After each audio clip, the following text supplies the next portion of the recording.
Hey, what's up guys, it's iPhone here back with another video. So in this video I'm going to be showing you how to view your battery life cycle count on your iPhone.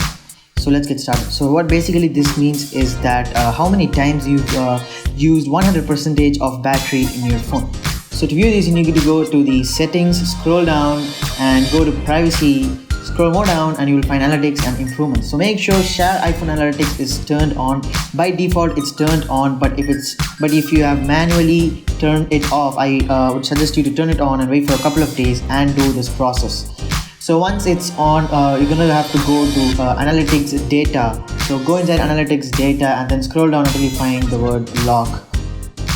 So here it is, log is what we need. So we have a couple of entries here. The last entry is the latest entry. So we're gonna go into that and you're gonna find a huge amount of text. We're just gonna copy all of the text that's there.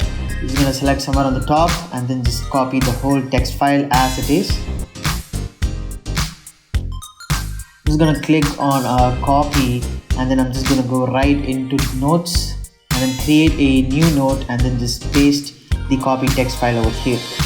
So once it's done pasting, what we're going to do is we're going to click on the share button on the top right corner of the notes and scroll down and just click on find in note. So you're going to type in battery count, battery cycle count. So here it is. This is the entry that we need. So once you search on battery cycle count, it's going to show up an integer. So in my phone, as you can see, it shows 128, which means that I have used around 128 times of 100% of my battery. So what battery cycle count actually means is that if you charge your phone from up to 100% and then use it 20% and then charge it back another 10% and use another 20%, it means you have used up to 40% of your battery. So according to that calculation, if you have used 100%, it counts as one battery cycle count. So that's what this shows, and according to this is what the battery health changes. So I hope this video helped you find out your battery cycle count.